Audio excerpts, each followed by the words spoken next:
there pulling water out of our pond. Oh, yeah. I remember. Well, I have to put Justin. I don't know why she's taking pictures. Yeah. He's on fire again. Oh, is he? Yeah, he got called out last night. He's actually going to meet up with him at noon today. Where's he going? Orleans, it sounds like. That's most of us. All right, I think we're hopefully all here. One more drink.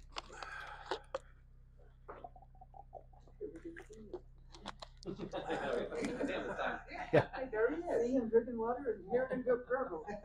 That's kind of like my backup video feed. So if something happens with that one, I'll switch to this one. Oh, okay. Or if like Laura or the kids stand up in front of that one, I can switch over. Just keep off video. Did you get a new computer? No, that's my laptop that Justin normally runs. The other one there, we set up to try to use it last week. It's the one that I bought for the church several years ago, but it has issues. I think we got to run a couple songs last week though. So that one's broken. The one there, it kind of works. Oh, kind of. Kind of. Like everything I own, it needs a little coaxing to make things happen. I like your shirt. Me too. I was just looking This at was it. a birthday present for my neighbor. Oh, A birthday I was gonna present. see where Yeah. you got that. All right. It's a good work shirt. I like that style. Yeah. Yeah. So. Good work, sir. Oh, I know you guys like it. Anyway, I got to do the clap. Okay. Oh, that was a wimpy one. Yeah, hopefully it all got caught. I'm not going to do it again. Light for us. We want a big one. Anyway, good morning and welcome back to the Shasta Valley Christian Fellowship. For those of you on YouTube, if you're hearing a droning in the background, it's because we're running off a generator. The power is currently out, which means my lighting's probably not super great. Hopefully you can see us. We are back into the book of Luke. We're in chapter 9. We're going to try and finish out the chapter today. Luke crams a whole lot of stuff in the end of this chapter. He does a good job of condensing it, but there's a whole lot of material in these last few verses. We'll probably take each one by section, but the first one is verses 43 through 45. Jesus is going to predict his death. 46 through 48, the disciples are going to argue about who's the greatest. They got all this cool stuff going on, and now they're all feeling real proud about it. Verses 49 through 50, the disciples are trying to stop someone from casting out demons. And then 51 through 56 is how do we deal with those that reject us in our message. And then 57 through 62 is the cost of following Jesus.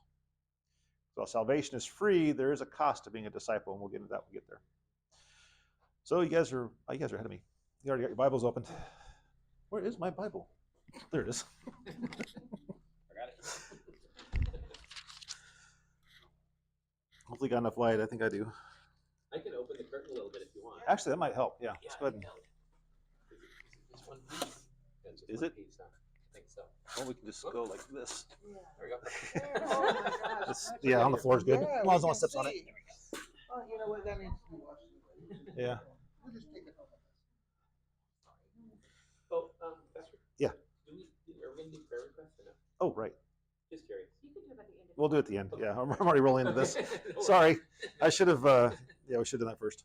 Everything's a little off. Verse 43. The reason we're starting in 43, I think we ended on that verse last time, is for some reason,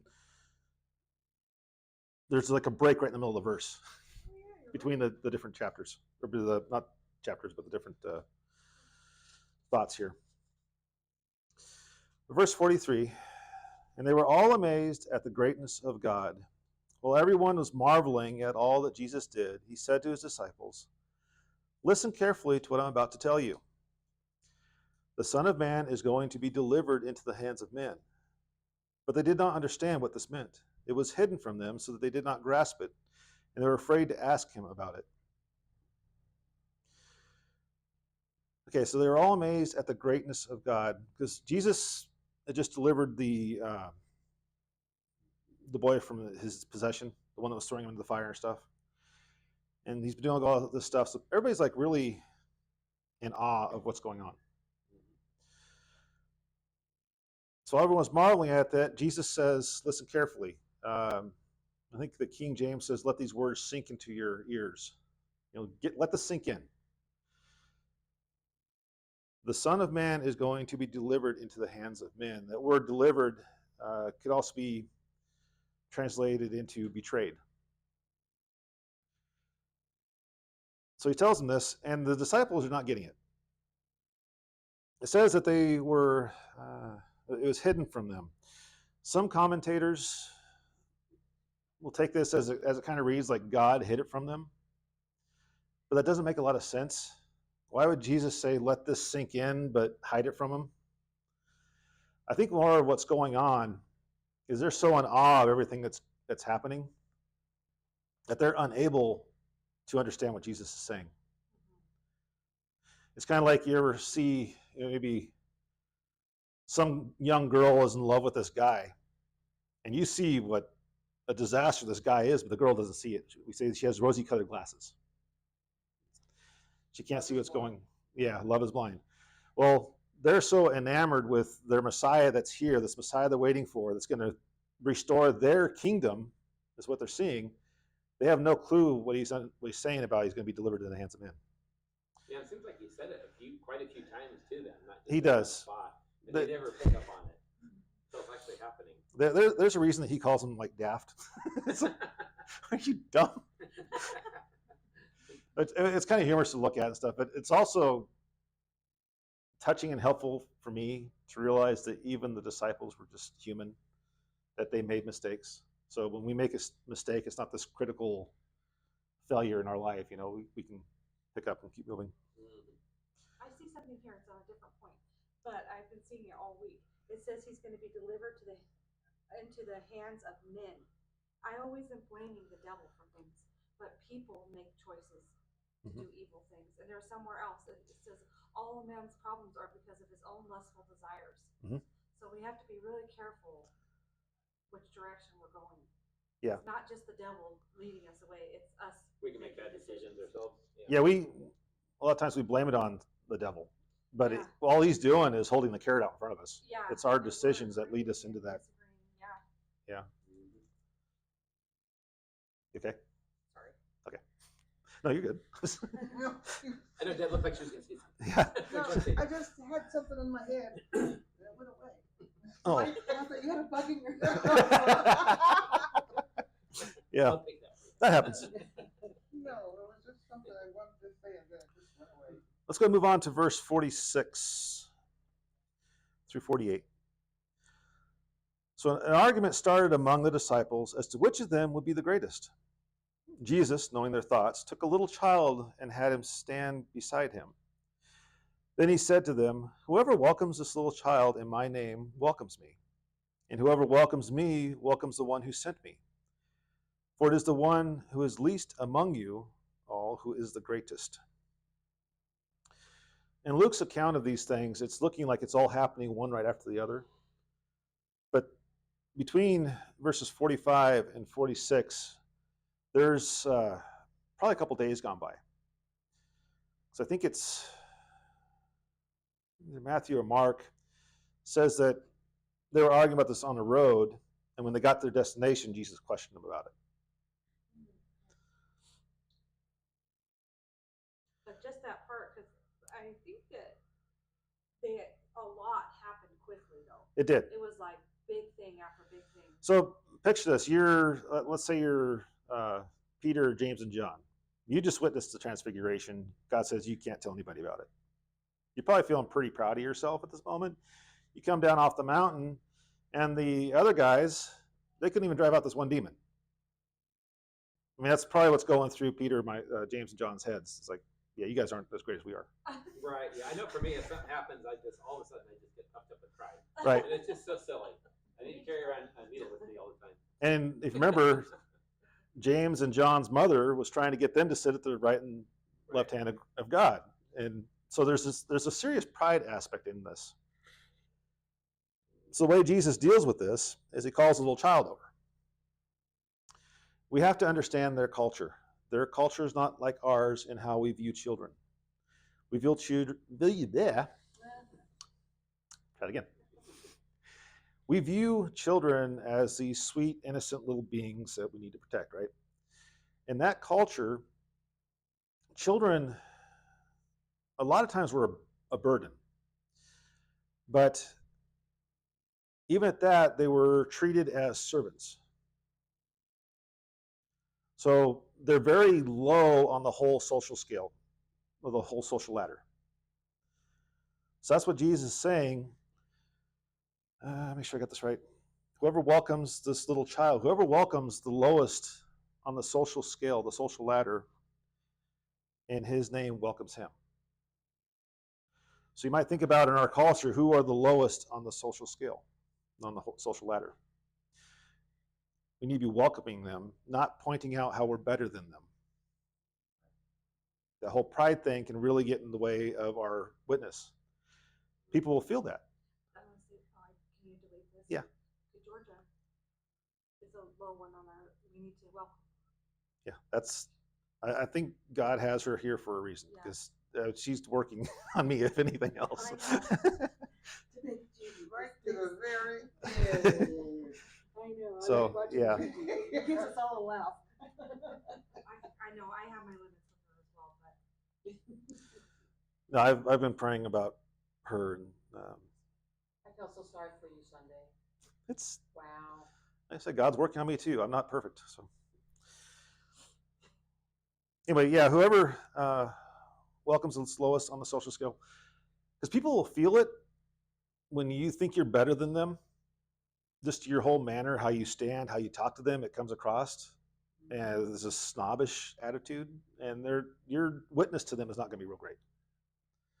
I have the hardest time with one of the girls at work. She always thinks she's better than everybody. She does everything better than any one of us. And it's so Is she a younger hard. person? Huh? Is she a younger person? She's what? Is she a younger person? Just by a few years. Okay. She's I think she's 60. Okay. 62. Most people have that figured out by then. Yeah, but she is just. And yesterday or Friday, she told me that she didn't like me because I'm spoiled. Because everybody, she says, I'm too nice to the bosses. Oh my. She doesn't like you because you're too nice to the bosses. And I'm spoiled. Yeah, because I get what I want. Oh goodness. She's jealous of you. She is. But There it's is, yeah. terrible. It is so hard to like her. But I'm trying. I'm really trying. But I did tell her I would never go to her church because I didn't like her God. We're going to get to that here in a couple of verses. Hello. Hey, Georgia. Hello, good morning. Come on in. Find you a good seat. I need to go to the hospital, but anyway, you guys, You need us to call an ambulance? oh, I can't. I gotta stay there because of the baptisms. Okay. But okay. And I gotta find somebody to protect the Indian. They're giving him fentanyl and he's gonna die. He's a skeleton.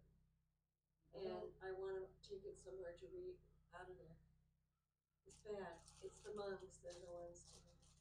You see little black SUVs, they're the ones bringing it. But I can't, he's skeleton. I try to feed him, but I can't. Just remember those, we haven't had prayer requests Oh, I yet. don't wanna say anything for the kids, but Yeah. Okay. this is all gonna be. We're just doing our sermon right now, and then Yeah. we're done. Right, I'll be Okay. Thanks. Ugh. I think we're on to verse 49. I have a question first. Yeah. After he says, whoever welcomes me welcomes the one who sent me, for it is the one who is the least among you all who is the greatest. What does that mean? So the person who puts himself first is actually at the bottom. Okay. The whole, Dynamic. the way Jesus' kingdom works is it's a kingdom of servanthood. He turned Rome upside down with his message because he came in and he was the king, but he was also serving everyone. So that's what he's saying. This is the one who is least among you will be first. The one who is the most humble, if you will. The one, who to them would appear at the bottom of the ladder is actually the highest in his kingdom. That's always been flexing. Always. Yeah, no, it flies right in the face of our pride, and we have a hard time with it. Doesn't it say somewhere too that we'll be surprised who gets in before us into heaven somewhere? Yeah, I'm sure we're all gonna be surprised with who we see in heaven, Yeah. Whoa. and then they're all gonna be surprised to see you. So Exactly. They're gonna be like, "Whoa, they're like, you in here, huh?" yeah, right. I love that. Apparently they'll just let anybody That in. says that we have a view of someone and we think, oh, they died without knowing the Lord, and we will be surprised because they're actually there. Right. So that's great. That might be a good, really good thing. Anyway, on to verse 49. Okay. Master, said John. Remember now, this is the disciple John. This is the one who wrote the Gospel of John. This is the one who was the disciple Jesus loved. who Jesus loved. Right. His whole ministry is about loving everyone. And he wrote those words himself. Jesus loved. Right. Mm-hmm. So we saw someone driving out demons in your name, and we tried to stop him because he's not with us. Don't stop him, Jesus said. Whoever is not against you is for you. So how would this play out in today's world? Let's Another church. Exactly. Another denomination or another church. Right. So we see another church doing some kind of ministry, and we start telling them, you can't do that. You're not with us. You can't go minister to these people. Well, that's like the There are people. that's like the Catholic Church. They have a lot of really good charities where they Yeah. help a lot of people, Yeah. but their core is not quite right. Yeah, the theology Yeah. is off. Right. But there are. But we don't stop them from doing that. Right.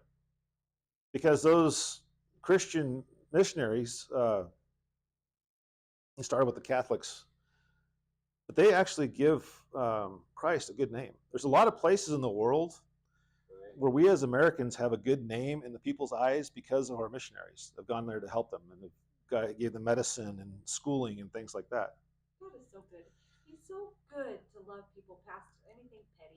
Yeah. He doesn't see that. The Mormons are the same way. They send people around. Mhm. And if you really need help, all you gotta do is call them and they'll come and help. They don't care if you're Mormon or not. Yeah. So, they all have this. How come we don't have anybody that goes and helps? We do. Scott. Yeah. I do everything. We just don't have it. No. Oh, Scott goes. Well, I'm not talking about what non-denominational. We're non-denominational, Mhm. right?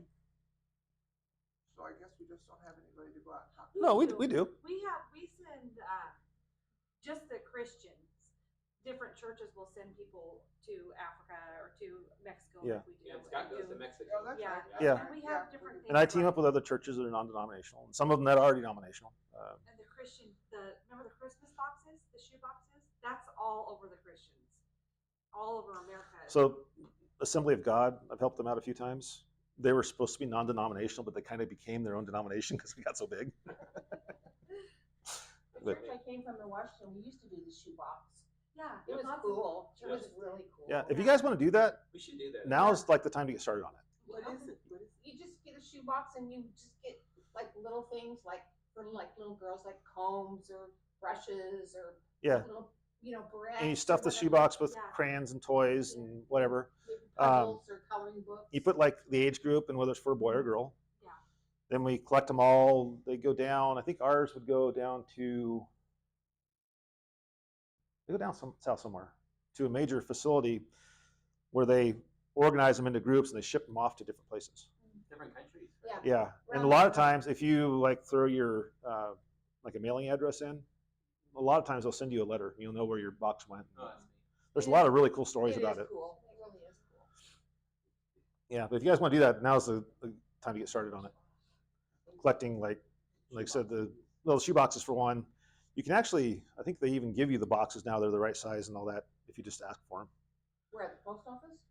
No, what's the group that does that? Samaritan's Purse.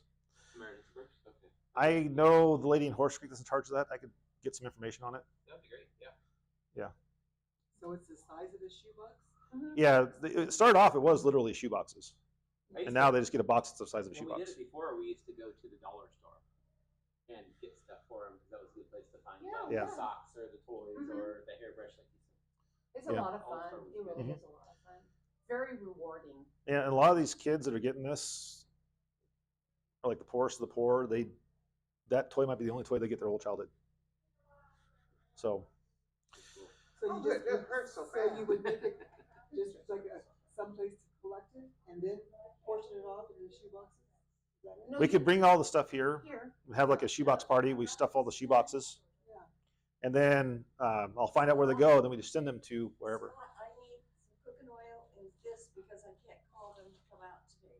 I'm telling her she And needs to I'm wait till gonna, after. I will supply the kitchen. You know the checks I have coming.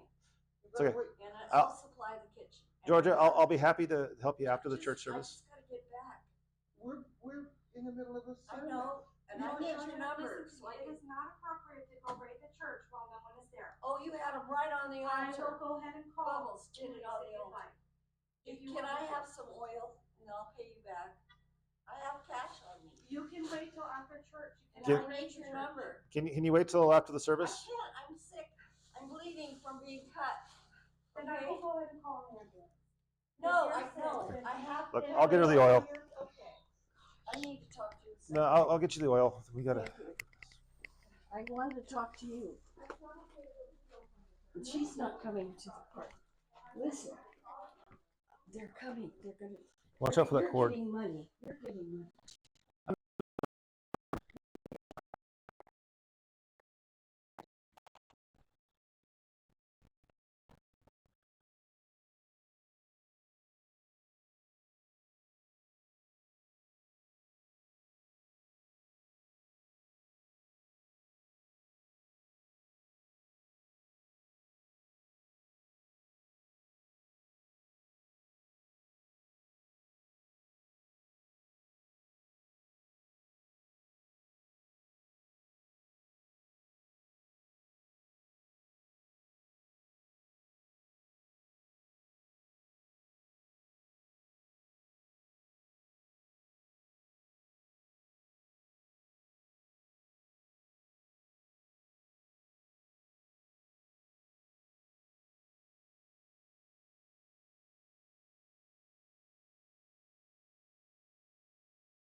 So that is not okay.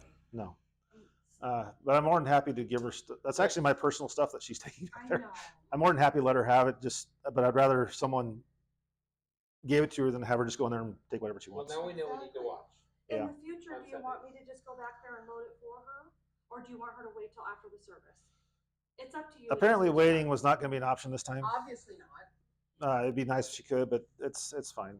Whatever works. Shouldn't, if she's in trouble, should we have called the police or the ambulance or somebody? She's not really in The trouble. problem is she still has a right to say no. She thinks she's in trouble. She's not actually in trouble. And so she says she's bleeding, but she's not actually bleeding. Right. Oh, Mentally, Right. there's a whole lot of stuff going on there. The only thing that I have a problem is that it's taking from you and your family. And it's not okay, Scott. I I don't think It's not okay. I don't place a lot of value on things. I know. So But you and your God will replace it, so I'm not too worried about it. You have a family too, though. Yeah. But I give it to God. If she wants to steal from him, that's his business. So she took oil and what else? It was just a little jar of olive oil I had. Olive I think she has some chips in there too, it looked like. she's loading the trash bag. She's loading. Yeah. Some of those I'm bags of gonna chips not. that we have? I want to know Let's just that it's consider- okay. I actually have Stop some that. giveaway stuff I could probably bring in here for her to have next time. Whatever she got, we'll just consider it that we're giving it. Yeah. I That's the way I look at understand it. I understand that, but at the same time, I want to put my foot down and make sure she hates until after church. Okay, let's get back into this, guys. Don't let her rob any more time than we already have. Okay. Well, this is a good lesson that Yeah. we're on in right You now. notice the electricity came on, Scott? I know. Yes, I did notice that. But I can actually see my Bible now. See if the air's on here. What air? It's not. Oh, yeah. I'd have to turn it on. It's not on. We're good. Yeah, our Even if I turned it on right now, it wouldn't cool a church down for a couple hours. So electric bill went up $20. the church bill. Our electric bill. But we're still good. Oh, good. I mean, we went from 68 to 89. Oh, that's nothing. Not bad at all. No, that's what I'm It, saying. it was like 600. Oh, gosh. It was, yeah, it was in the hundreds. It's because that Was it heater out there really? was going out. Oh, yeah, we went from 60, Yeah, from that's fine. 65 to 89, so that was good. Okay. We're on 51. 51. Okay. Samaritan opposition. As the time approached for him to be taken up to heaven, Jesus resolutely set out for Jerusalem. And he sent messengers on ahead who went into a Samaritan village to get things ready for him. But the people there did not welcome him because he was heading for Jerusalem. When the disciples, James and John, saw this, they asked, "Lord, do you want us to call down fire from heaven?" I read that wrong because I'm used to another version. Verse 54, when the disciples, James and John, saw this, they asked, "Lord, do you want us to call fire down from heaven to destroy them?" But Jesus turned and rebuked them. Then he and his disciples went to another village. So what's going on here? They're traveling through Samaria. Samaria, if you guys remember, the Samaritans were half Jewish people. When the exiles happened and the Jewish people were pulled out, some of them were left behind. They mixed with the Gentile people that were brought in. So the Jewish people saw them as kind of like half-breeds. They did not like them. They told, the Jews all believed that you had to worship God in Jerusalem. The Samaritans had their own place to worship God. So when Jesus comes into Samaria,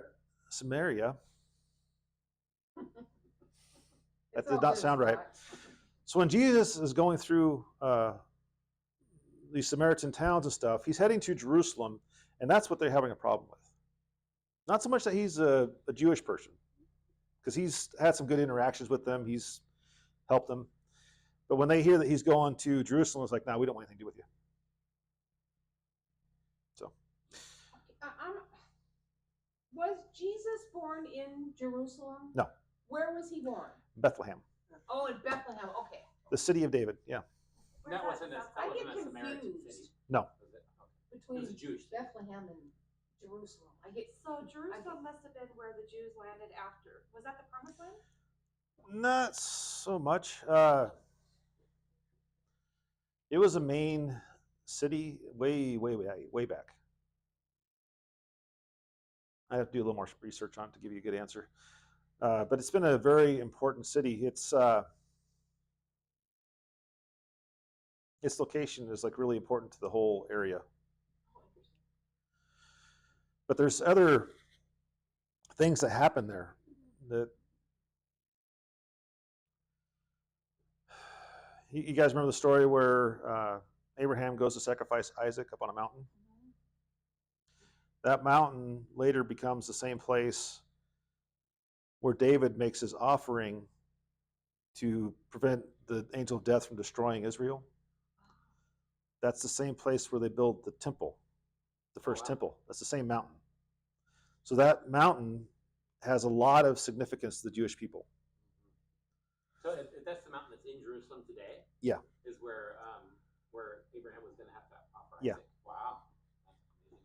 So And what country is that in? currently Israel. Israel. All right. Yeah. So Jerusalem is in Israel. Yeah, it's heavily disputed. Okay. Right. Yeah. Because the Palestinians say it's theirs. Yeah, it's been, yeah, that's a whole political thing there. It is.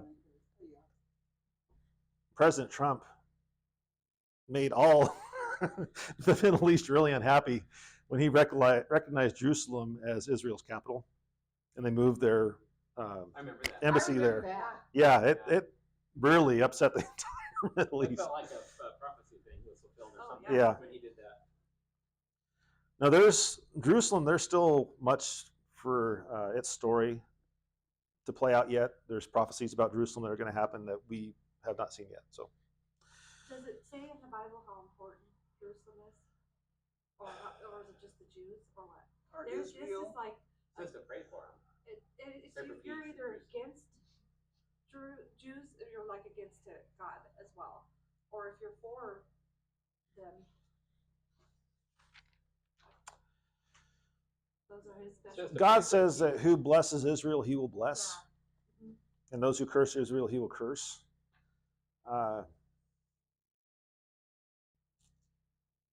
As far as if you're for Israel, you're for God. Yeah, because they're not necessarily always for God.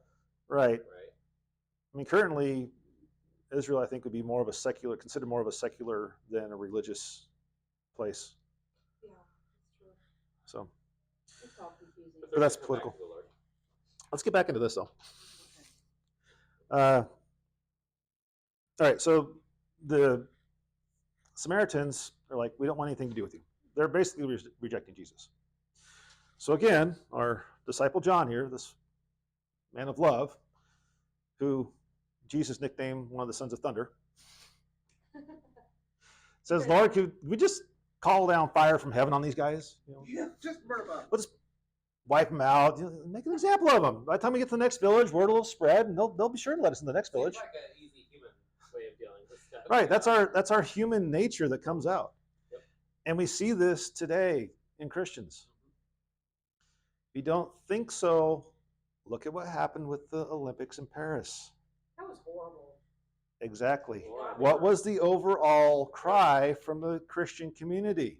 This Last Supper, this depiction. Right. So how many people were wishing that God would have struck them with a lightning bolt on the spot? Right. I mean, We're not any What are they different. talking about? I You don't didn't watch- remember that? I didn't watch. No. Oh, wow. They had a bunch of guys in drag do a depiction of the Last Supper. It's just a total abomination. Yeah. Yeah, and But it they was, said it wasn't.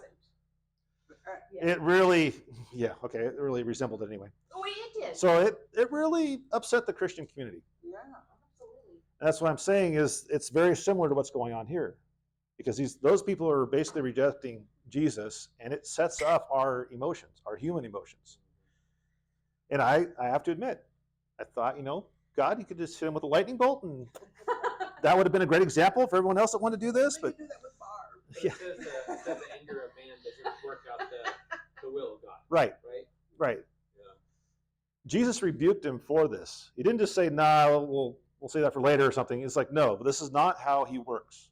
Remember, we're supposed to love our enemies. Mm-hmm. We're spreading his message through love, not through force, anger, violence. Don't know we're Christians by our love.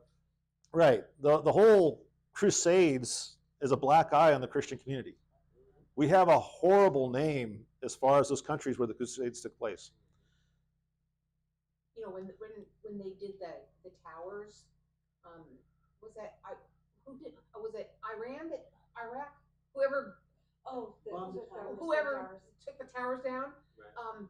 That was one of my first thoughts was just go over there and blow up the whole freaking country. I mean, that really was, and it took Bush, I think it was Bush, whatever. But that was one of my thoughts. Yeah. Right. Was Al just, Qaeda. you know, yeah, just go. I heard up. that sentiment several times, that, kill them all, let God sort it out. That's not the Christian way. Right. Well, I'm still thinking that you should do that with Iran right now. So we're all Take it guilty. out We're so all we don't have to guilty of worry about thinking it that. anymore. So We I are. think another way to look at these things is that yesterday the Bible verse was have mercy on those that do not love God, Mhm. because they are under the wrath of God, and God does love them, but they have separated themselves, and we should feel pity and mercy and try to bring them back to God. I heard a prophet, I call her a prophet, talk about the man that pretended to be Jesus, the drag queen, Yeah. that was making fun of that. And she was crying, and she was saying that, the Lord loves him even though he's separate from God. He will suffer the wrath of God because he doesn't want God. And how sad God is for this man who's lost, because he's a God of individuals. So we have to remember that Well, our response is to love to people. not love God is a terrible thing for them, Mhm. and how sad and scary for them. Woe to them. And we should have mercy on them. Yesterday, all day, you read the Bible verse. What was it? Have mercy on those who, what was it? Unbelievers. I don't remember. Have mercy on unbelievers. Have mercy on unbelievers. Yeah, because they are in a bad place. Yeah, we should actually feel pity for them. Yeah, our Because what's going our on? response, I think, is supposed to love them, right? Right. And it's God's place to judge them. Right. It's not our place to judge them. If we keep going that route, there'll be none of us left. We got to stand up sometime for ourselves, somewhere. God does tell us to stand, but He doesn't tell us to attack. Define stand up for yourself. What? Well, the idea of our Christian faith all being wonderful and loving everybody, but there's so many evil people out there that will just take all of the Christians and just smash them down. And God will deal with that. Yeah, God has to deal with that. Yeah. He's the shepherd. I think there is a point where we say no, though. But when that happened, the whole world came out and started singing for Jesus. It was all, Yeah. the whole world. It really out. was. Yeah. Yeah. There was a lot of secular people that even agreed that was not right. Yeah. So What, the towers? When the No, towers went well, down. The No, Olympics. the Olympics. the Olympics thing. Oh, I'm sorry. Yeah. Yeah. I don't remember that either. Anyway, so the point is, we have this human nature inside of us that really wants to take revenge. When someone offends our beliefs or our God, and we need to keep that at bay. We need to remember that God loved us even while we were at war against Him. That's what it means to be a sinner, that we were actually fighting against God. He still died to end that war with us so that He could have a relationship with us. We need to show the grace and mercy to others that He showed us. Right. And we Because weren't we weren't even. always believers, and those people aren't believers that are acting badly. Right. But we need to pass that on. And to balance this, like Debbie was saying, there was, I don't remember who it was in the Bible, that it was David or somebody. No, it was someone who the king tricked him into saying, you have to bow down to my God or you're going to die. And he said, no, I'm not going to. I'm going to go. Daniel. Yeah. He continued to love the Lord. Right. He wasn't movable. Right. We're not. So there is a line where you do say, I'm going to love the Lord. Regardless of. Yeah, this isn't saying that you have to That's the standing agree line. with what they're doing. You don't have to agree with all this stuff that's going on. Yeah. What I'm saying is, it's not our place to instigate vengeance on them for it. Yeah. We need to leave that up to God. Does that make sense? I think taking a stand, though, is just doing what God wants us to do. Regardless of what other Regardless people want. whether it's right or wrong, what other people We went through the Beatitudes, I think, some time ago. And if you guys remember, the blessed are the meek. Meek is not weak. That's correct. That's power under True. control. Right. It's a term they use on their war horses. If a horse was meek, it was a good thing. It was an incredibly powerful horse, but they could control it. Yeah. Same thing with us. To be meek doesn't mean we give up power. It means that we control that. And we need to, if you're a person who likes to fly off the handle and get angry all the time, that's not being meek. That's totally opposite. Yeah, like Jesus on the cross, like he could have just wiped out everybody. Yeah. But he said, okay, I'm just going to die. And he says, forgive them, Father. Yeah. And that's what we should be doing when people we need to be able to forgive them. And it flies right in the face of our human nature. But we need the Holy Spirit in us to be able to do this. Oh, yeah, for sure. Yeah, because my human nature doesn't want to just give up and say, okay, just walk all over me. Well, yeah, and I don't think we need, well, there might be a place for that where God might allow that, but I think for the most part we don't. If somebody was to hurt my family, I would kill them. I mean, seriously. Seriously, That's absolutely. and would God forgive me for that? I don't think that There's God wants forgiveness to in it, walk yes, all but I don't think it. Watch, there's a movie called The End of the Spear. Oh, that's a good one. The End of the Spear. The The spear? spear or The End of the Spear. Okay. Like a spear, like a tribal spear. Watch that sometime. That was Mel Gibson, wasn't it? That directed that. I'm not sure. Is that on Netflix or? You'll have to find it. I don't know. Oh, But basically, the overall story of it's about missionaries, and they go in to reach this tribe. And there's a point to where, there's spoilers in this, I guess. One of the young men runs off with one of the young ladies of the tribe. He gets caught because they come back late, and they say, well, the missionaries kidnapped us. So the tribe sets out to kill the missionaries. The missionaries are armed with guns, but they don't shoot the tribal people. They stand there and they get slaughtered. And the whole point, the whole reason behind it was they knew that they were saved. And if they killed those tribal members, they'd be going straight to hell. right. What came out of that, one of the missionaries' sons gets adopted by the chief of the tribe. The whole tribe ends up getting saved. when they slaughtered them, it was a true story. Yeah, it's a Right. true story. Angels, they saw all the angels. They saw in the spirit, I think. Right, the and tribal saw- people saw something. Yeah. Yeah. The whole point of it, and I remember when I watched it with another pastor. I wasn't a pastor at the time. I looked at him and I said, God picked the right guys for that, because if I had a gun, I would have been shooting. Yeah. And that's what I mean. I'm trying to get at, though, is so there are some places where we're called to lay down our life. And isn't God's Spirit going to give us the strength to do what we need to do? Right. So it's hard for us to imagine being able to do the right thing right now. Right. But maybe at the time God would give Or maybe it might be easy to say that, and the time comes up, and you're like, Yeah, right. True. God, if that's what He's calling you to do, He will give you the strength. There were guys who were burned at the stake, and they made this deal with the first guy that goes up. They said, if the pain is bearable, because they're burned alive, hold up 2 fingers so that we know. And so the guy is on fire, and he holds up 2 fingers to let the rest of the people know that it was tolerable. So they all went and burned to the stake. God was with them in that to protect them from the pain. That was the end of the spirit? Yeah, that has nothing to do with being burned to the stake. The End of the Spear is about the missionaries. It's a great story. The movie's well done. But it's a true story. I'll cry my eyes out. Okay. So I think we're on the cost of following Jesus. Yeah, so verses 57 through 62, the last part of it here. The cost of following Jesus. Like I said, salvation is free. Don't think that we have to do anything or that we can do anything to earn our salvation.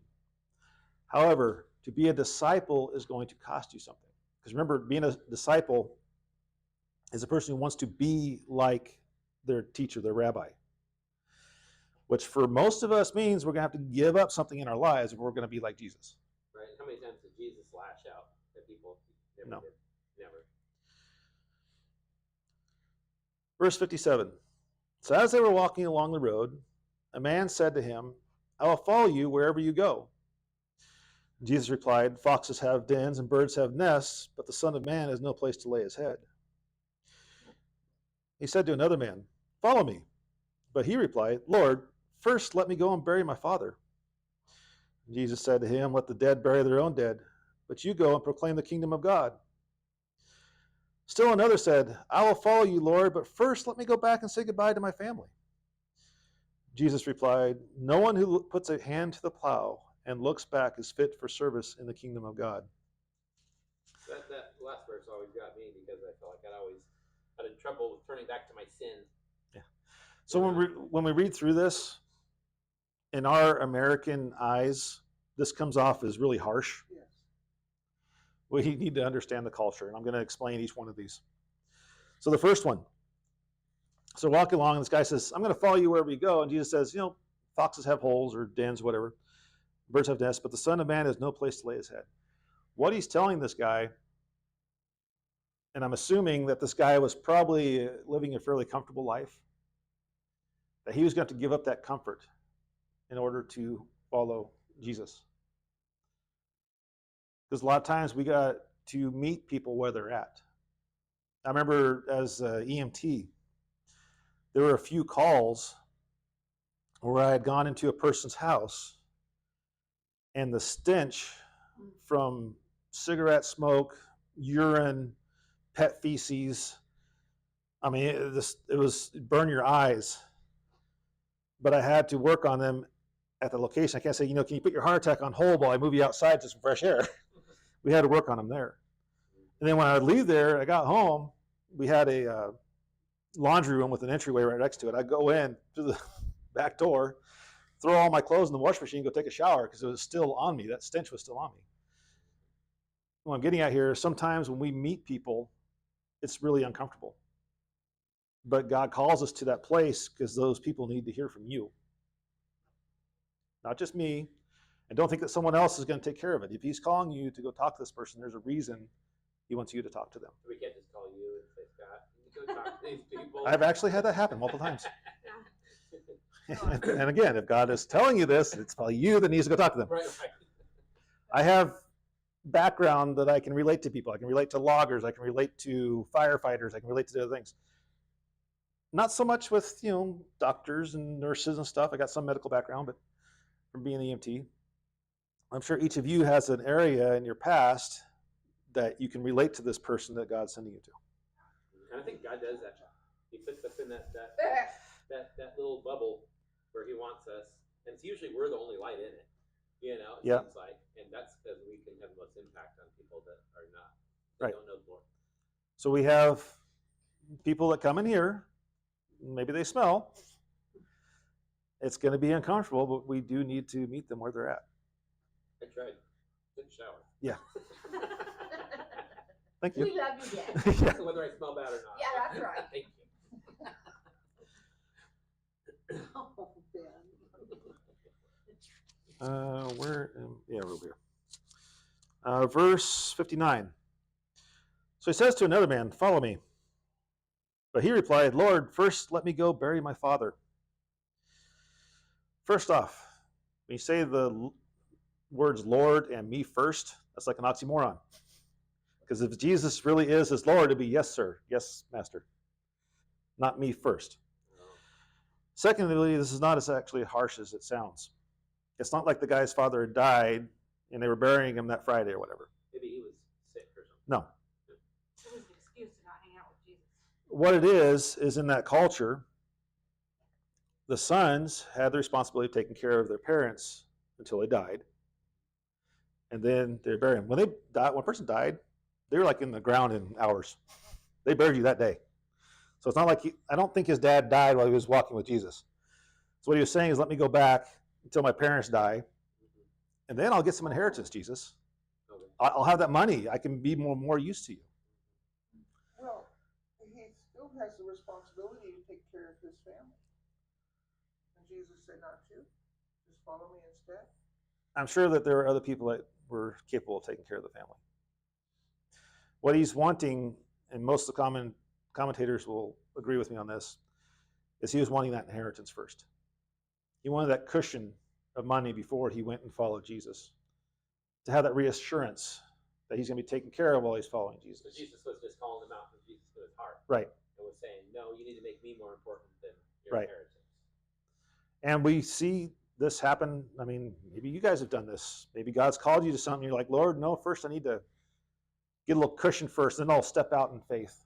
You're not really stepping out in faith. You're stepping out believing that you got enough money to take care of you. Right. There was a pastor down somewhere like Central or Southern California. When God called him to be a pastor, he was working, I think, for a telephone company. He'd been there for 9.5 years. He was 6 months away from being able to collect a pension when he retired. God calls him to a pastorate. And he felt that temptation to just stick it out for the 6 months and then go. But he didn't. He went and he was a pastor. Think about this. If someone is really in need of that spiritual help, that God is calling you to help them, 6 months is a long time. We don't know how long this guy was going to have to wait. It makes me think that we really need to pay attention when the Spirit is talking to us, because I've been guilty in the past of God telling me, you need to go talk to this person, and I didn't. Right. But, how important is it that we need to do what the Spirit says? Yeah, you definitely need to be following the Spirit's leading on that. If he's telling you to talk to someone, there's a reason for it. You may not see it at the time. And most of the time when we go talk to somebody, most people just need a good ear anyway. Sometimes, I was at a grocery outlet one time, and I'm walking through the parking lot, and I felt the Spirit say, there's this lady in this van. I felt the Spirit say, just give her $5. I think it was $5, maybe 10. Anyway, it's like, I don't have that on me. It's like, well, she's still there when I come out of the store. I'll give her $5. So I go in the store, do my shopping. I've forgotten all about it. Thankfully, though, I paid in cash. I got some change. I'm walking out, the van's still there. It's like, all right. Oh, yeah. I knock on the window. I said, I'm not sure why, but I was supposed to give this to you. She goes, oh, you must listen to the Holy Spirit. Oh my word. Oh, wow. I said, yeah. I should tell her, like, sorry, I had to go make change first, but but yeah, no, it's but she understood that it was from God, and that was good. Yeah, that's something. Yeah. I ignore that so many times. I feel so bad. And don't stress about money. God is more than capable of meeting whatever you give up. Are you saying I need to quit my job?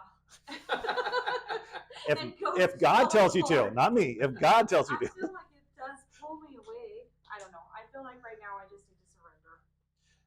Yeah, do whatever God is telling you. Isn't that funny 'Cause though, that I always go there? God, if God wants you to quit your job, then yes, quit your job and he will provide you. But if you're going, I'm just going to quit my job and see what God does for me, no, that's not a good place to be. That's being lazy. And the Bible actually warns against laziness. So Sometimes I do feel like that job is such a distraction. What if I could learn the piano and sing here? It's something that I'm very passionate about. Or what if, I can't do any of those things? But it almost sounds like I always am stuck in this place. Like I have to give up my security, so that I have time for the Lord. It's always a challenge. It's always like you said, it's hard to know what's from the Lord, what's not. well, you definitely pray about it first and see what he says. There was a time when I was getting really worn down because I was working full time, plus doing this, plus doing a couple other things. And I prayed to God about it. It's like, I need you to show me what I need to give up. And at the time, it was the truck driving. So I gave up the truck driving. So Now you're back to it, huh? part-time. Yeah. Which is a Where miracle at? in itself. Are you doing the I'm still driving for Mountain. Anyway, we are on 61. Good job, did you think? I've only read this like 5 times. actually verse 60, I think. No, okay, never mind. I do want to talk about verse 60, though we're still there. So let the dead bury their own dead. What he's saying is let the spiritually dead bury the physically dead. So Jesus knew that this guy's father had other people that could take care of him. Oh. Yeah. To me, it sounds like he's addressing everybody making excuses. There is. He's definitely getting that. Especially, okay, let's get into verse 61 here. Okay. So still another said, I will follow you, Lord, but first let me, so we get that first me again, me first, go back and say goodbye to my family. Your version might say, let me say farewell to my family. Jesus replied, no one who puts a hand to the plow and looks back is fit for service in the kingdom of God. we don't see this much these days because we have tractors with GPSs and they plow nice perfect rows. But if you are trying to plow a row and you look over your shoulder, your row's probably going to get, your row's going to go like this.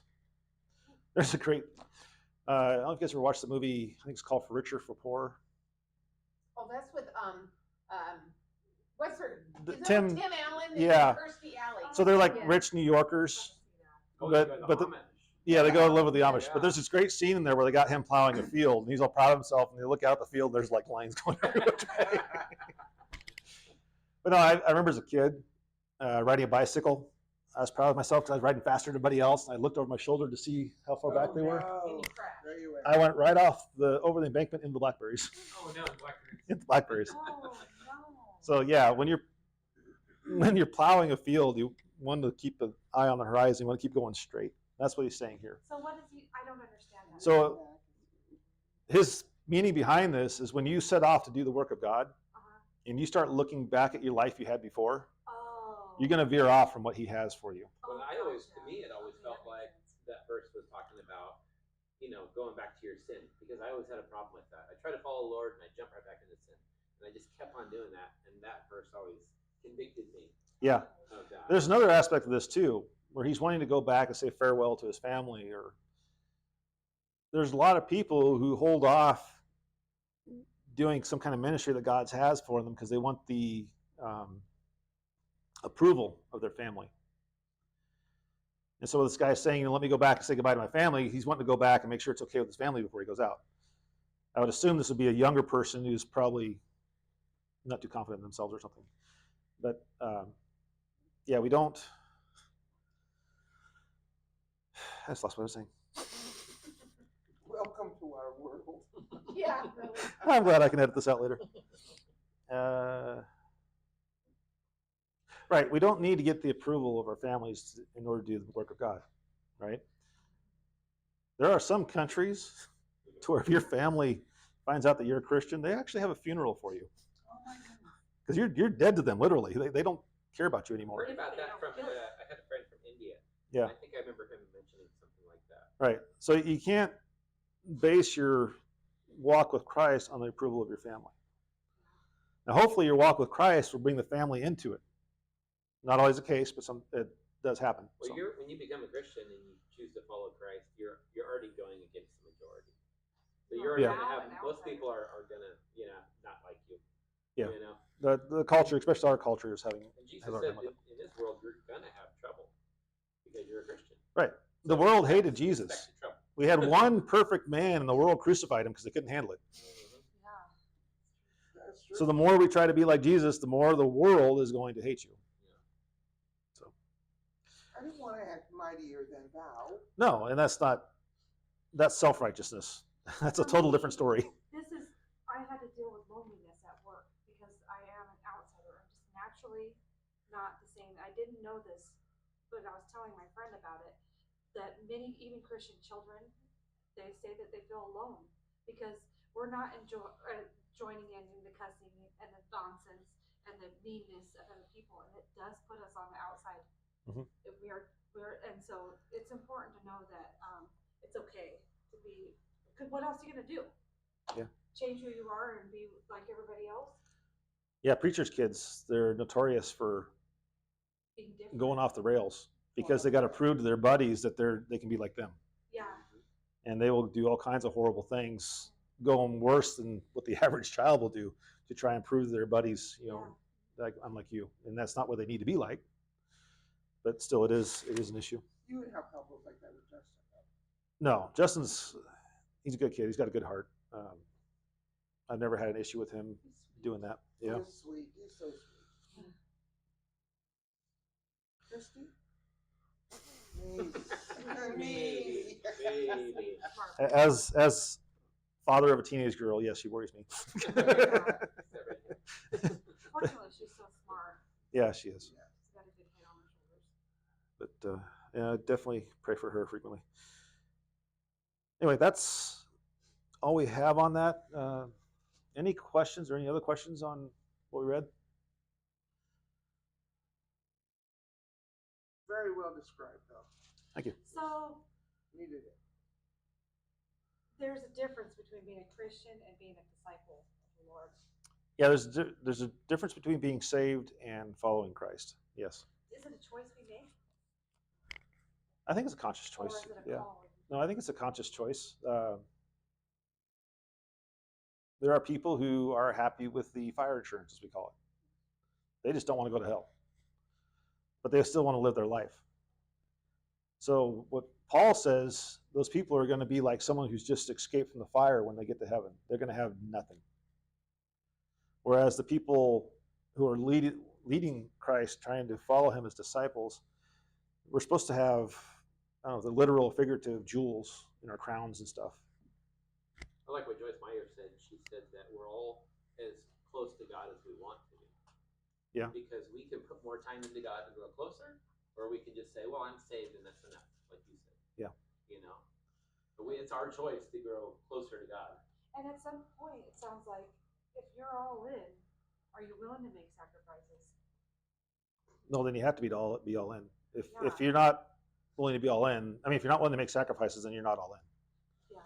Well, I think that instead of considering what we should give up, maybe what we should do is look at the Lord all the time and Him be our sole, solely what we're trying for. Not trying for work, not trying for our home, not trying to have an inheritance for our children. It needs to solely be look at the Lord and seek first the Lord, and all these things will be added unto you. But first, or seek the Lord if you want to be all in for Him. So following Christ does not automatically mean that you're broke and living life of a pauper. There is, I think it's in Proverbs. It says a wise man not only leaves an inheritance for his children, but for his children's children, implying that you will have money. Not everybody does, but don't get the idea that if you follow Christ, you have to be broke. Okay. Some people, That's good he advice. tells them that because the money is controlling them. Yeah, yeah. One person said, like, God just won't give you money because he knows you're going to set your heart on it. Yeah. For other people, God can give money to them because he knows they're not going to love it. Right, and are you going to use it to bring glory to God? Right. I've used the example before that God will probably never give me a Ferrari or a Lamborghini because the way I drive it is not going to bring glory to God. You couldn't afford it anyways. I couldn't afford the tickets. So, Okay. no, go ahead. If we're in heaven, why would it matter if we didn't have anything or we had to have crowns and jewels? I mean, we're all in heaven. Doesn't matter then. Well, God made us in Or such a way. somebody's Yeah. going to be better than the other? I don't. the Bible's not real clear on that. Huh? The Bible's not real clear on that. God did create us to enjoy good gifts. Yeah. He did create us to enjoy that. So these think people there's with different the ways crowns of and the jewels in their crowns, they're going to be casting those at the feet of Jesus. So does that mean they're better? I mean, maybe the person who doesn't have a crown is going to feel kind of left out because they couldn't cast one down. I don't know. But we're in heaven. It's Yeah. supposed to be wonderful and beautiful, and it only We're close to matter. God. We're living in the presence of God. Everyone will be there living in the Right, presence we'll of all God. be I don't happy. think it'll be trivial because all of our attention will be focused on the Lord and on God. So we're not going to be thinking about this little thing. So- it won't be, so it me, won't matter if we have a crown or a jewel or if we're just plain. Me as a pastor, I'm not doing this so I'll have some gigantic crown that's going to be tilting my head sideways as I'm walking down the street. I'm doing this. Gold. Yeah. So that would mean I'm just like wearing pavement on my head, right? I'm doing this so when I stand before Jesus, he's going to say, well done, good and faithful servant. That's all I want. That's all you want. I agree. I'm looking for just that recognition of being the servant. I don't care about the rest of it. Yeah, nothing So- else matters. Some people are driven by rewards, though. That's greed. It can be. I'm looking forward to if I get a reward in heaven. Yeah. If I'm being honest, Don't need no if I'm being jewels. honest, yeah, I know that God, everything God makes is wonderful and good and perfect. And if he wants to give rewards in heaven, they're going to be something great. Yeah. So why say no to what God has already said he's going to give us, which is extra rewards? Why say no to that? No, I'm not. Yeah. If You he don't wanna offers work you, towards that as your goal is to be with Christ. But at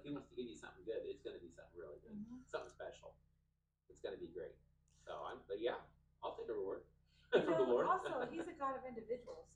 Each person is unique to him. I think maybe even in heaven too, there'll be a uniqueness to each of us. But there are people I think that didn't give any time to the Lord, but the Lord still saves them even because of his mercy.